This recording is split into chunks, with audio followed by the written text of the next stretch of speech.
There's a box in the back room of my shop that I have not opened in 6 months. I know exactly where it is.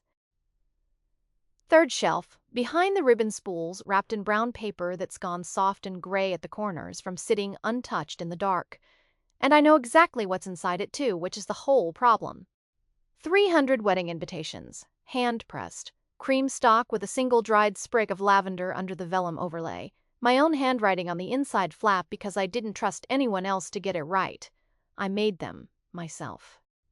Everyone, the week before, late at night, because that's the kind of bride I was, the kind who presses her own flowers, prints her own cards, believes that if she does enough of it with her own hands, it can't possibly fall apart. It fell apart anyway. I press a flower into the back pages of an old book most nights before bed. Have done since I was 19. A stupid habit I picked up from my grandmother, who pressed one from every day that mattered, good or bad. A movie ticket flower, a flower from the day I signed the lease on this shop, a flower from my father's funeral. It's not romantic particularly, it's just how I keep time. The morning of my wedding, I pressed one before I even put on the dress. White ranunculus, from the bouquet, snipped early so it would have time to dry flat by the time the day was over. I remember laying it carefully between 2 pages of receipts and thinking, there. Now, today is real. Daniel found me doing it, the night before, at the rehearsal dinner, slipping out to the garden with a flower from the centerpiece, because I couldn't help myself even then. He came and stood in the doorway with his tie already loose and said, "What is it this time?" "Tonight," I said, "before it's tomorrow." "That's not very romantic." "It wasn't supposed to be." I held it up. "Ask me to marry you again properly." "With the flower as a witness," he laughed. That low laugh he had, like it surprised him every time, and said, "I already asked you. You already said yes. Ask me again when you mean it even more than you did the first time." He looked at me for a second too long in a way I didn't understand yet and wouldn't understand for another 6 months. And then he'd said, "Ask me again tomorrow after. I'll mean it more than you can imagine." He never got the chance. Or, that's not quite true. That's the version I told myself for 6 months. The simple version. The one that let me hate him cleanly. The truth is, monsieur, and I am not ready even now, standing in this back room with my hand actually on the brown paper, to tell you the messy version yet. I need you to sit in the simple one with me first. I need you to feel what I felt before I tell you what I know now. So, the simple version. He never got the chance, because the next afternoon, in front of 140 guests, an officiant, a string quartet that had already started the processional, and my mother sitting in the front row in a mother of the bride dress she'd had altered 3 times, Daniel Pierce did not come. I'll get there. Let me get there properly. The church doors don't creak when they open. I remember being grateful for that, in the stupid, sideways way you're grateful for irrelevant things, in the moment your life is ending. At least the doors are quiet. As my father walked me down the aisle toward a man who was not standing at the end of it. The quartet kept playing for 11 seconds after they should have stopped. I know it was 11 seconds, because I've counted them in my head more times than I'd like to admit, the way you press a bruise to check if it still hurts. It still hurts. 11 seconds of Pachelbel while 140 faces slowly turned from polite forward-facing smiles into something else. Confusion first, then a ripple, then the specific held breath quiet of a room realizing it is about to witness something it will talk about for years. The officiant looked at his watch. That's the detail I can't shake, not sympathy first. A man checking the time like Daniel was a delayed flight. My father's arm went rigid under my hand. I remember that more than I remember my own thoughts, because for a moment I didn't seem to be having any. Just standing there in a dress I'd been zipped into an hour earlier, holding a bouquet, missing one flower, watching Daniel's mother. Margaret Pierce did not stand up. She did not whisper to the woman beside her, did not reach for a tissue, did not do any of the small human things a room full of people do when something is going wrong. She sat with her hands folded in her lap, spine straight, watching me the way you'd watch weather. Something happening to you, not something you had any part in. I think that's the moment I knew, on some level I wouldn't be able to name for months, that this had nothing to do with cold feet. Vivienne reached me before anyone else did. She was a bridesmaid, 3 places down, and she crossed that church floor in heels at a speed I didn't know heels allowed. And she got an arm around me before my legs found out they didn't want to hold me up anymore. "Don't look at them," she said low. "Just for me. Don't give them your face right now. Walk." So I walked. Out the side door, through the little stone corridor that led to the rectory office, my dress catching on something, a nail, a splinter I never found out what, and tearing 6 inches of the side seam which felt at the time like the only honest thing that had happened all day. Daniel's phone went straight to voicemail. It would keep going straight to voicemail for 11 days. His best man, a college friend named Patrick, who I'd liked, who'd given a genuinely funny toast at the rehearsal dinner, stood in the doorway of that little office with his hands shoved in his pockets and his face the color of old paper, and said the only thing anyone said to me that came close to true that whole day. "I don't think this is what you think it is. I don't think. He thinks it's what he's doing. I don't know anything else, Nora. I'm sorry. I don't know anything else." I didn't understand what he meant. I filed it away under things people say to be kind, and I let myself hate Daniel cleanly, because clean was the only way I was going to get through the next 6 months, and I needed to get through the next 6 months. People assume the hardest part is the day itself. It isn't. The day itself has a kind of mercy to it. Shock does the heavy lifting, carries you through hours you'd never survive feeling at full volume. The hardest part is the Tuesday, 4 months later, when you're alone in your shop at 6 in the evening trimming cardstock with a blade you've used 1,000 times, and your hand goes still for no reason at all, and you realize you've been standing in the same position for 11 minutes. My shop is called Valse and Folio. Cream walls, oak counters, the smell of cut paper and bookbinding glue that I genuinely love, that I chose this life partly for. I make wedding invitations, condolence cards, birth announcements, the paper architecture of other people's biggest days, and I am good at it, and on the bad nights that is the thing I hold on to. I am good at this. I built this with my own 2 hands, starting at 26 before Daniel, and it is still here, and so am I. Vivienne owns half of it with me, technically, though she does the books and the client calls and lets me live in the back room of the design work, which I think she understands is the only room I can currently live in. Thomas Reyes owns the print shop next door, Reyes and Sons, though there are no sons. Just Thomas, and a faded sign he's never bothered to change, and a wife who died 4 years ago and whose handwriting still labels half his supply drawers. He's 60, something built like a man who used to move heavy machinery, and he has never once asked me what happened. He just started, the week after, leaving a coffee on my counter every morning at 9 before I'd even unlocked the door. He still does it. We'd never discussed why. "You're sharp again today," he said to me once, a few weeks in, nodding at the blade in my hand without looking up from his own work. "Good. Sharp's better than careful." Careful means you're still flinching.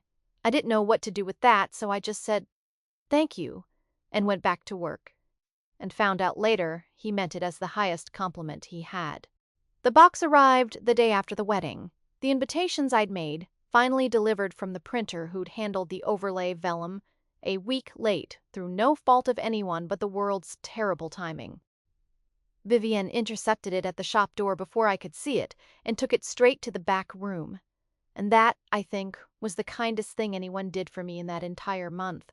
I never asked her to hide it. She just knew. It's sat there since, behind the ribbon spools, 6 months, almost to the day. I built a life around not opening it. A small life, on purpose. Work. Thomas's coffee. Sunday calls with my mother, who has stopped asking if I've heard from him. Vivian's couch on the nights the apartment feels too quiet. It isn't a big life. But it's mine, and it's steady and steady. This year is the whole, entire goal. Which is why, when Vivienne came in on a Thursday with her face doing something complicated, I felt the floor of that small, steady life tilt before she'd said a single word. "I need you to hear this from me," Vivienne said. "And not from Mrs. Caldwell at the flower market, because she will absolutely tell you. And she will absolutely tell you wrong." I had a stack of place cards half trimmed under my hand. I remember setting the blade down very carefully, the way you set something down when you don't trust your hand to hold it, and something sharp at the same time. "Tell me what, Daniel?" She said it like the word cost her something. There's a party, an engagement party. Margaret's having it. The Caldwells are doing the flowers, that's how I know. And it's... She pressed her palm flat against the counter, like she needed the wood to be solid under her too. 3 weeks, Nora. It's 3 weeks from Saturday. I want to tell you I felt nothing. That would be the dignified version. The version where 6 months of careful, sharp-bladed work had made me unbreakable. It isn't true. What I felt was the specific, total body cold of standing in water that's just gone from bearable to dangerous. The kind where your body knows before your mind catches up that something has changed. "Who?" I said, not "what Mel." Not "how could he Milm." Just, "Who, Adriana Bell, you don't know her? Family friend of the Pierces, apparently. There's a whole history there, Nora, that I'm only now hearing about, and I don't." She stopped herself. I watched her stop herself, watched the sentence she decided not to finish sit behind her eyes. "What history?" "It doesn't matter right now. Vivienne." "It doesn't matter," she said again, too fast, and I understood, the way you understand a held breath in a church, that there was something here bigger than gossip, and that my best friend, who has never in 12 years lied to me about anything that counted, was choosing in this moment not to tell me something. I let her. I want that on the record, whatever else happens in this story. I let her keep it that day, because I did not yet have room in my body for one more piece of information about Daniel Pierce. I had exactly enough room for the date. 3 weeks from Saturday, I could hold that, and barely I picked the blade back up. My hand was steady. Thomas would have been proud, and ashamed of being proud, both at once. "Okay," I said. 3 weeks. I lined up the next card. "I have 3 weeks to figure out how to not think about this, and I'm going to use every single day of it." Vivienne didn't believe me. I could see that she didn't believe me. But she let me have the lie, the same way I just let her have her silence, and reworked the rest of that afternoon in the particular quiet of 2 people each holding something they weren't ready to say out loud, in a shop that smelled like cut paper and old glue. 3 weeks in a lifetime away from whatever was coming. I didn't sleep well that week, which is its own kind of confession, because I'd spent 6 months being proud of how well I slept, how normal my body had become again. Proof I'd thought of healing. Turns out, it was just proof that nothing had asked anything difficult of me yet, Thomas noticed. He notices everything in the unhurried way of a man who has spent 30 years watching paper feed through machines and learned to see small variations before they become big problems. "You're flinching again," he said, setting the coffee down, not unkindly. "Just true. There's a thing happening," I said. "In 3 weeks. The wedding boy." I looked up, surprised, and he shrugged, unbothered, wiping his hands on the rag he always kept in his back pocket. Mrs. Caldwell talks to everyone who buys flowers within 4 blocks of here. You think I don't hear things? It's not a wedding, it's an engagement party. Mem, he considered this, the way he considered everything, slow. Like there was no version of the conversation that needed rushing. And you're deciding whether that's better or worse than a wedding. I hadn't put words to it, but he was right. A wedding would have been a wall. Final. Total. Nothing left to wonder about. An engagement party was a door still slightly open, and I hated, more than almost anything in this whole stupid year, that some small idiot part of me had noticed the door was open at all. There's a box, I said, and then stopped, because I hadn't meant to say it out loud. Hadn't told anyone except Vivienne that it existed, and certainly hadn't planned to bring it up to the man who brought me coffee and asked nothing in return. The invitations, Thomas said. Not a question. Vivienne again, probably. Or maybe he'd just known, the way he seemed to know everything that happened on this block without ever appearing to ask. I haven't opened it. Why would you? He said it simply, like the answer was obvious. Some boxes you don't open because you're scared. Some you don't open because there's nothing in there you need. You have to be honest with yourself about which one this is, or you'll waste a lot of years not knowing. Which one do you think it is? He picked up his rag again, turned to go back to his own shop and said over his shoulder in the same unhurried voice, I think you already know, and I think that's the part that scares you. Not the box. What's in it? I thought about that for the rest of the day, longer than I wanted to. I thought about it while I should have been working. While I should have been listening to a client describe the exact shade of dusty rose she wanted for her daughter's christening announcements. And I thought about it that night, standing in the back room with the brown paper rough under my fingers, my hand on it for the first time in 6 months. I didn't open it. Not that night. I got as far as breaking the tape at one corner, and then Vivienne called about something unrelated. Work, a supplier delay. And by the time I hung up, I'd lost whatever thread of courage had gotten my hand that far, and I put it back on the shelf. Tape peeled, but the paper to reopen that hasn't bled yet. I found out about Vivienne's engagement the way you find out about most things you weren't supposed to find out about, by accident. Sideways at the worst possible angle. She'd left her phone on the counter while she ran to the bank, and it lit up with a text from someone named Marcus that said, Did you tell her yet? Bennu called. They need the date by Friday, and I am not a person who reads other people's texts. I want that understood. Except that the words, Did you tell her? Arranged themselves into a shape that made my stomach drop before I'd even decided to be curious. And so I looked, and I am not sorry, though I probably should be.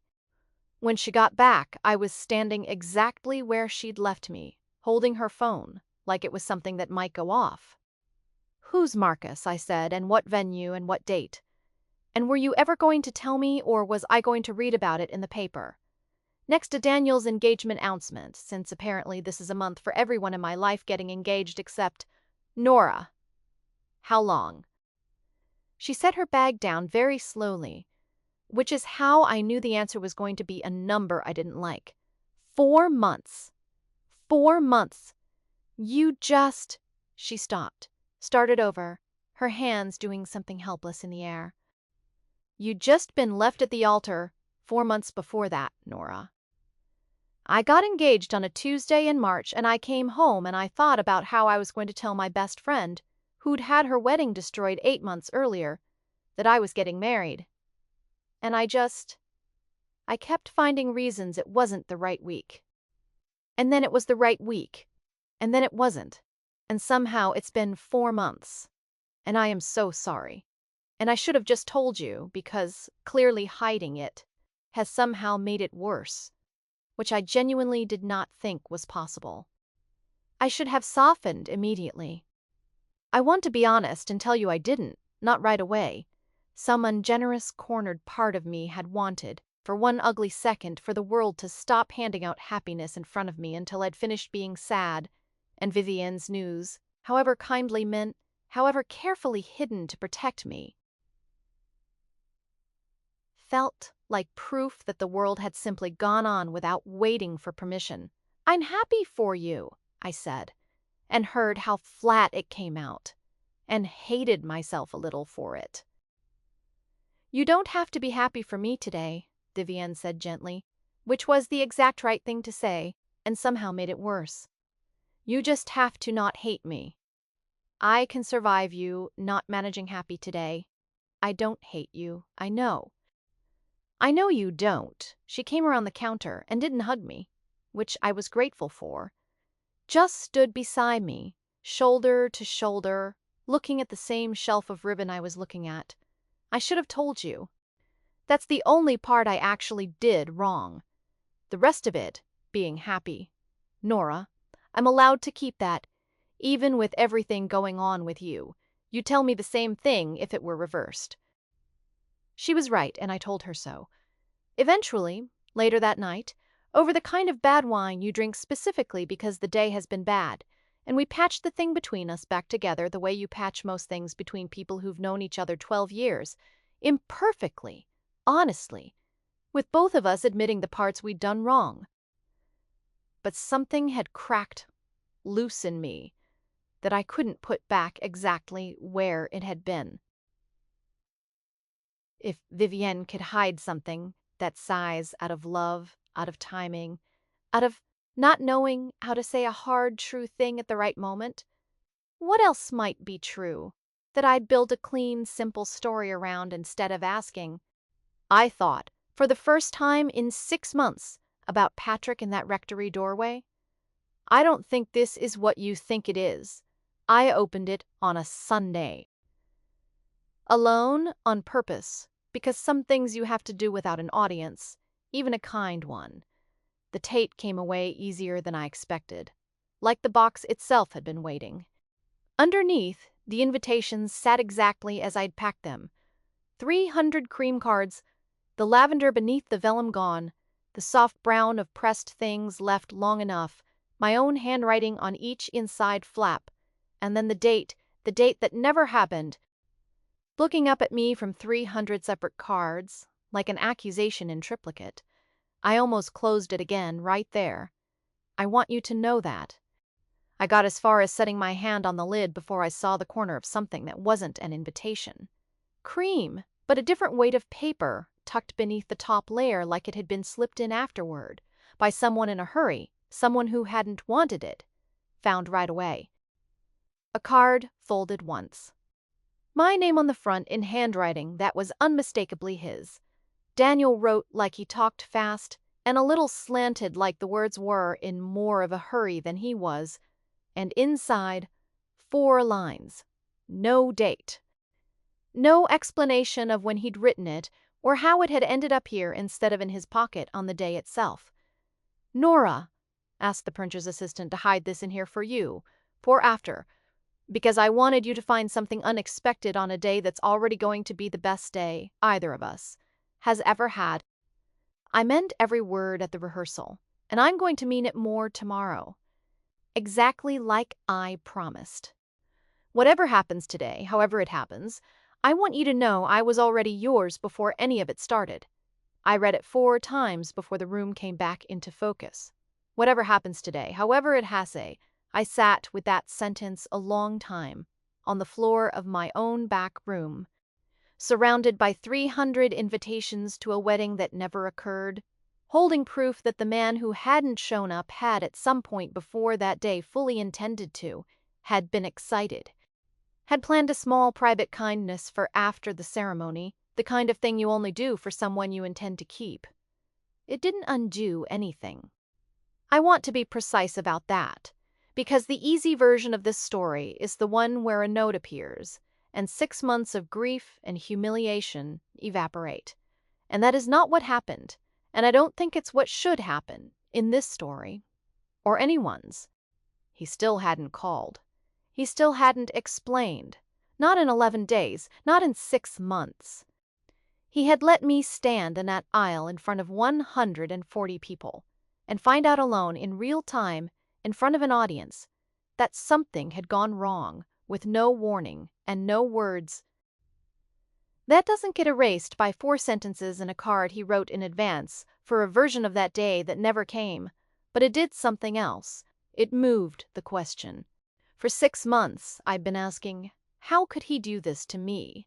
And that question had a clean, simple, hateable shape. The note replaced it with a worse, more complicated one. What happened to him between writing this and standing at that altar that made him disappear instead of explain? And that question didn't let me hate him cleanly anymore, and I resented it for that. And I sat on the floor of my back room and cried for the first time in 4 months. Not because I'd lost him, but because I no longer knew exactly what I'd lost. Some weeks arrive like a gift. You didn't order and don't entirely trust. Thomas came to me on a Wednesday with an offer that had clearly been sitting in his head for a while, turned over and considered the way he considered everything. His shop, Reyes and Sons, had been quietly losing money for 2 years. Not failing, just fading. The slow way businesses fade when the person running them has stopped wanting to fight for them. I want to merge, he said. No preamble, setting his coffee mug down like it was a contract. Your design, my printing, one shop, both our names on the door if you want them there, or just yours. I don't care about that part. I care about the part where this street keeps 2 people working in paper instead of one of us closing up in a year because I can't make myself care enough to save it alone. Thomas, I'm not doing this because you're sad, he said, sharp, before I could find a way to make it about that. I'm doing it because you're good, and I'm tired. And good and tired make a decent business together if they're smart about the paperwork. We spent that week working out what it might look like. Numbers, a lawyer, the unglamorous architecture of actually building something. And I felt for the first time in 6 months like a person standing inside her own future instead of outside the wreckage of someone else's decision. It was a good week. I want that on the record too because it matters for what comes later. I was not waiting around in those weeks. I was building something. The merger wasn't a distraction from Daniel.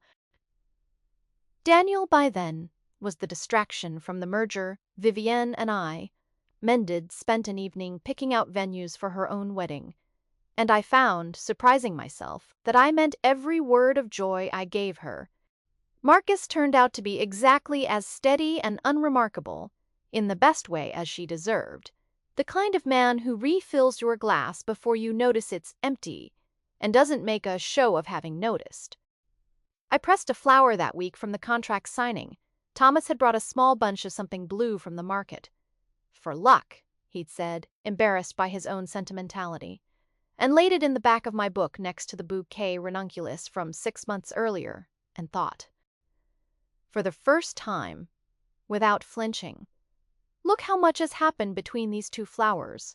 Look how much of it was mine, I told myself, that week, that I was done. Not in the loud way, not a decision announced to anyone, just a quiet, private closing of a door I'd been holding ajar, without quite admitting it. 3 weeks had become 2. The party was coming.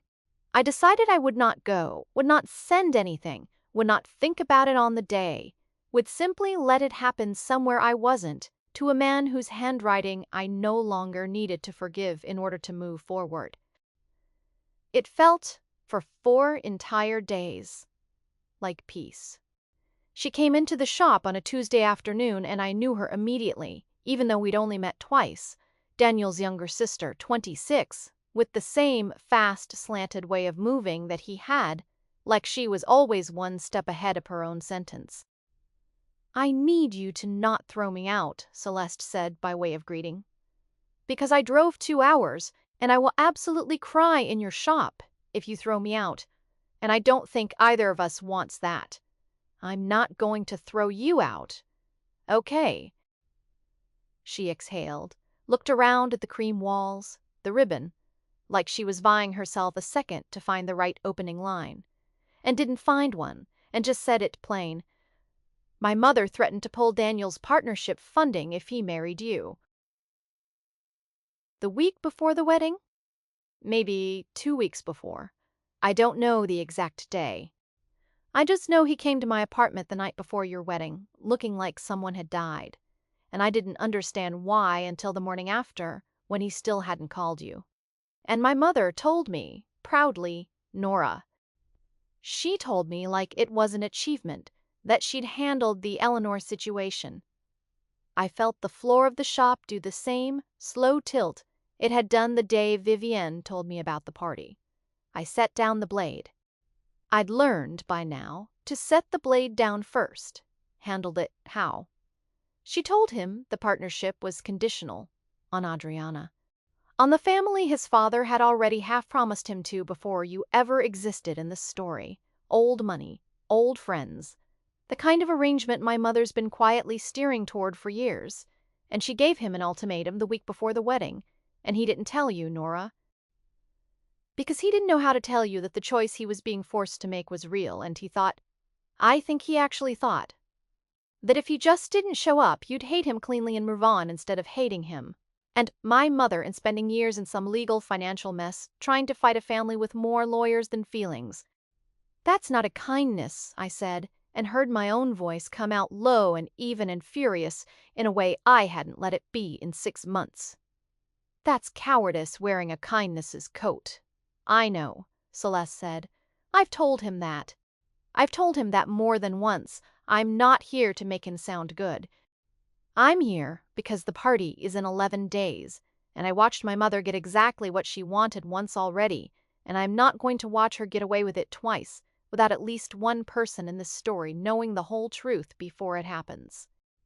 I thought about the note in the box. Whatever happens today, however it had he'd known then, the night he wrote it, known the pressure was coming, maybe known already which way he was going to fold, and written me a tender little secret anyway, like a man leaving a light on in a house he already suspected he wasn't coming back to. It didn't make me forgive him. I want that clear. It made the shape of my anger more complicated, gave it somewhere new to stand. Not, how could he leave me anymore, but how could he let his mother decide who he was allowed to become? And underneath that quieter a question I didn't like having. What would I have done in his place at 28? With everything he had to lose. Why are you telling me this now? I said. Why not 6 months ago? Because 6 months ago I thought he'd fix it himself, Celeste said. I kept waiting for him to grow a spine. He didn't. And now there's a party, and invitations, and my mother standing in her kitchen yesterday talking about flower arrangements like nothing happened, like there isn't a woman 2 hours from here who got left at an altar because of a phone call my mother made. And I just couldn't let that happen again in silence. That's all. I'm not asking you to do anything with this. I just couldn't carry it alone anymore, and you deserved to know. She left without asking for anything the way she'd come. Fast, a little slanted, like she had somewhere else to be that mattered more than this. I stood in my shop a long time after the door closed, holding a complication I hadn't asked for and didn't want, and could not now put back in its box. She came to the shop herself 2 days later, which surprised me more than almost anything else in this entire story. Margaret Pierce, in person, in a coat that cost more than my month's rent, standing in the doorway of Fall Street she was considering not buying. I'll be brief, she said before I'd even said hello. I know my daughter spoke to you, I know what she told you, and I'm here to ask you, woman to woman, to leave it alone. That's an interesting way to ask, I said. There's a letter, Margaret said, and something in her voice changed. Not softer, exactly, but more careful, like she was choosing to spend something she didn't enjoy spending 4 months ago. Daniel wrote to you. A real letter, an explanation, the whole thing. I'm not going to pretend otherwise. Not to your face. I intercepted it before it reached you. I'm telling you this because I'd rather you hear it from me, controlled, than from Celeste, uncontrolled, at the party, in front of people who mattered to my husband's firm. I had thought, in the 6 months since that church, that I had run out of new ways to be stunned by this family. I had not. You opened my mail. I protected my son's future, she said, like the two things were obviously the same. And I'll protect it again, Eleanor. I'm not unkind. I don't enjoy this. But Daniel has a path now. Adriana's family, the partnership, a life that will actually hold up under pressure, which is more than I can say for a stationery shop and a broken engagement. I am asking you, as a woman who has clearly built something for herself here, to let him have the life he's actually going to keep, instead of the one that already broke once. It broke because of you. It broke, Margaret said very evenly, because my son is not yet the kind of man who chooses correctly under pressure. That's not a flaw I gave him. That's a flaw I'm managing around, the same way I manage around every other variable that threatens this family. I'd have thought, given everything, you'd understand the appeal of someone managing the variables for once instead of leaving them to chance. She left a card on my counter on her way out, an invitation, the kind I make for a living ironically, though hers had come from someone else's shop, glossy where mine were textured, machine cut where mine were hand-pressed, the formal announcement of Daniel Pierce and Adriana Bell's engagement, 11 days away, my name nowhere on it. As though I had never existed in the architecture of this man's life at all, I stood holding it a long time after she'd gone. Thomas came over from his shop without being asked, took one look at my face, and didn't say anything at first, just stood beside me the way Vivienne had, shoulder to shoulder, looking at the same glossy card I was looking at. She came here to scare you, he said finally. It worked. A little good, Thomas said. Means you still got something left worth scaring. The day nothing scares you anymore is the day you've actually given up. And you, Eleanor Voss, have very clearly not given up. Or that woman wouldn't have needed to drive across town to tell you to stop trying. I looked at the invitation in my hand. 11 days, glossy final, my name absent, and felt something in me that had been quiet for a while. Stand back up. I'm sending something, I said, surprising myself with the decision in my own voice. To the party. Sending what? I didn't know yet. But I knew suddenly and completely that silence. The silence I'd been planning. The dignified disappearing act I'd decided on during my one good week was no longer the right shape for what I felt. Margaret Pierce had spent a year managing every variable in her son's life so that nothing unscheduled could ever reach him. I had exactly 11 days to be the one unscheduled thing. I didn't sleep that night, but it was a different kind of sleeplessness than the church aisle kind, than the 6 months of grief kind. This was the restless energy of a person with a problem to solve, which I realized somewhere around 2 in the morning was the first genuinely productive sleeplessness I'd had all year. I thought about sending the letter back to Margaret, unopened, a clean refusal, but that felt like fighting her on her own ground, with her own weapons. Control, message, performance. I thought about going to the party myself, walking in, saying something true and devastating in front of everyone who mattered, to the Pierce family's reputation. Some petty, ragged part of me wanted that badly enough to actually open my closet and consider what I'd wear to do it. I didn't do either. Somewhere around 3 in the morning, sitting cross-legged on my bedroom floor with the press flower book open in my lap, ranunculus on one page, the small blue Lux flower from the contract, signing 2 pages later, I understood what I actually wanted to say, and that it wasn't really a message for the party at all. It was a message for Daniel, and it needed to be small enough that only he would understand it, and quiet enough that it couldn't be weaponized by his mother into a scandal at her own event. I cut one card, cream stock, my own hands, the kind of work I trust more than almost anything else I know how to do, and I left it blank. No note, no accusation, no plea, no forgiveness offered or withheld. I opened the back pages of my book and took the ranunculus. 6 months pressed flat and gone, the color of old gold, and laid it in the center of the card, and closed it, and didn't write a single word. He would know what it was. That was the whole point. Nobody else on earth would understand what a single dried ranunculus meant. Slipped into an engagement party gift table, with no card, no name, nothing to explain itself to a room full of people who'd file it under. Odd, but charming. And move on to the next gift. Only Daniel would know. It was the flower from the bouquet. Only Daniel would understand that I knew about the note, knew about his mother, knew everything now, and had chosen, deliberately, with my own 2 steady hands, to send him the truth instead of an explanation. I want to be honest about what I meant by it, because the not knowing is the whole risk I was taking. I didn't know, sending it, whether it meant, "I forgive you, come find out what that means," or whether it meant, "I see exactly what happened to you and I am closing this, and this flower is the last thing of mine you will ever hold." I genuinely didn't know which one I meant. I think I meant both, held at once, and I was trusting him, for the first time in over a year, to be the one who had to decide what to do with that, instead of me deciding everything alone in a back room with the doors shut. I sent it through Celeste, the only person in that family I trusted to deliver something honestly. She didn't ask what was inside.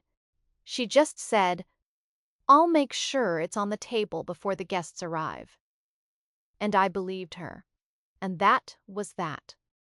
Then there was nothing to do but wait, which is its own kind of unbearable. The waiting where you don't even know what outcome you're hoping for. The party was a Saturday. I didn't go. I want that clear. Whatever happens in the rest of this story, I did not show up at that house, did not stand outside in some dramatic vigil, did not do anything except spend that Saturday exactly the way I'd have spent any other one. Open the shop with Thomas, work through a stack of christening cards that needed finishing. Let Vivienne talk through seating charts for her own wedding while I only half listened, my whole body tuned to a phone that did not ring. It didn't ring that night, either. I went to bed not knowing anything which I prepared myself for, or told myself I had. The knock came at 7 the next morning, before the shop was even open, before I'd had coffee, before I was wearing anything more dignified than the soft old sweater I sleep in on weekends, and I knew, somehow, before I even looked through the glass of the front door, exactly who it was going to be. Daniel looked older than 6 months should have made him. Not worse, necessarily, just like a person who'd spent half a year arguing with himself and lost most of the arguments. He was holding something in his hand, and it took me a second to understand what, because I hadn't expected to ever see it again. The ranunculus, pressed flat, exactly as I'd sent it, held like it might fall apart if his hand wasn't perfectly steady. I didn't open the door right away. I stood on my side of the glass and let myself look at him for one long moment. The way you look at something you've spent 6 months refusing to let yourself look at directly, and I felt my chest do something complicated that wasn't quite forgiveness yet, and wasn't quite anger. Something in between, something that hadn't existed as a feeling in me before that exact moment. "I'm not asking for anything," he said through the glass, before I'd even unlocked it. "I know I don't get to ask for anything.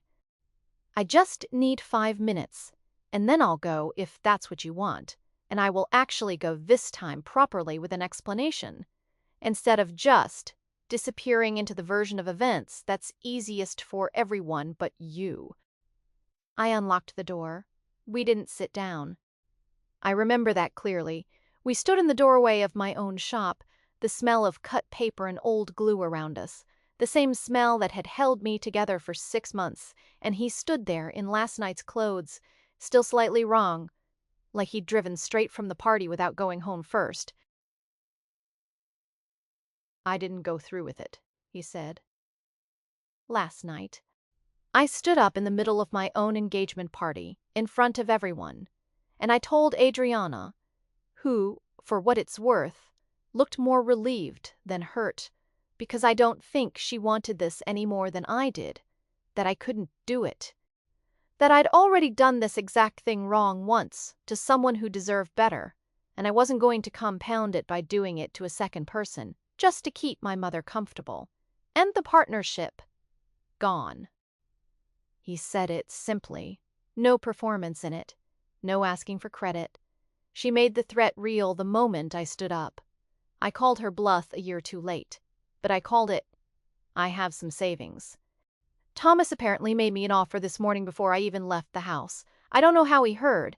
Small towns, I suppose. Some kind of investment in a print and design merger if I wanted in on the financial side, which I think was less about the money and more about him making sure I had somewhere to land that wasn't back under my mother's roof. Depending on her again. I would find out later that Thomas had in fact called Daniel directly that morning, a short, blunt conversation, the details of which Thomas would only ever summarize as, I told him if he wanted to be useful, there was a way to be useful that didn't involve groveling, and he should pick that one. The thing that finally closed the door Margaret had been holding open over Daniel's head for a year. No funding to threaten, no leverage left to pull. Whatever happened next between us, his mother, no longer, had a single lever in the entire machine. I'm not going to pretend the note in the box makes the day okay, I said. It doesn't.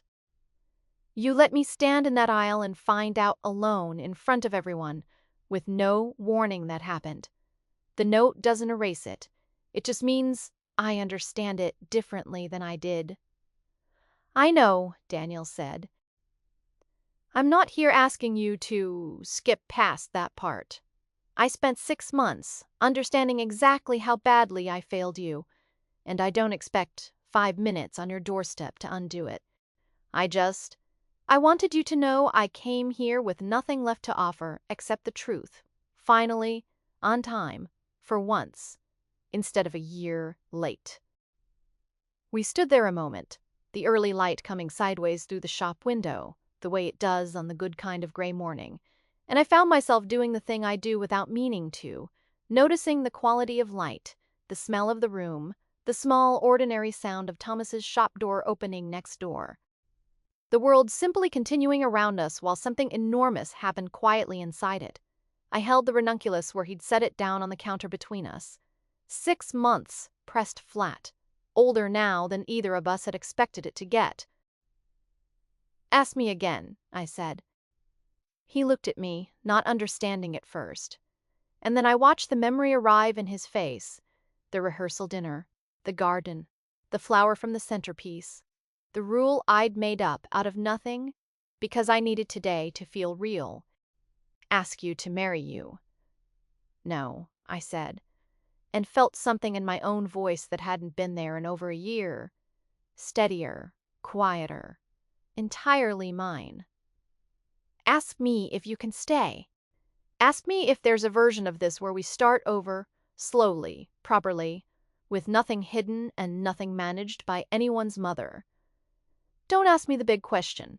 I'm not ready for the big question, and you shouldn't be either. Not yet. Ask me the true one. He picked the flower back up, careful with it the way you're careful with something you nearly lost twice. And he didn't smile the easy, practiced smile I remembered from before. Something quieter, more uncertain, more real. Can I stay? He said properly, slowly, with nothing hidden. Ask me again when you mean it even more than you did the first time, I said, and watched him understand, finally, completely, that I was giving the line back to him on purpose. The same words from the garden, the same test, except this time there was no church the next day waiting to prove whether the answer was real. I mean it more than I've ever meant anything, Daniel said, and I know that's not enough on its own, not yet. I know I have to actually show you. Not just say it so, today, tomorrow, however long it takes. Ask me again every day if you have to. I'll keep answering. I let him stay. Not all at once. Not the wedding, not the rings. Not any of the big architecture we'd once built and watched collapse. Just that morning, and then the next one, and the slow accumulating proof of a year spent doing the actual work neither of us had done the first time. Thomas merged his shop with mine that spring, under both our names, the way he'd wanted from the start. Vivienne married Marcus in a ceremony I designed every piece of, down to the place cards, and cried through the whole thing in the good way. Margaret Pierce did not come to the wedding nor to ours. 18 months later, in a small garden in failing golden light with no quartet and no 11 seconds of anyone waiting for someone who wasn't coming, because this time he was already there early holding a single ranunculus from that morning's market, pressed and ready for the back pages of a book that by then held nearly 2 years of flowers between its covers.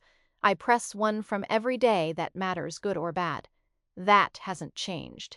What's changed is that most of them, now, are good.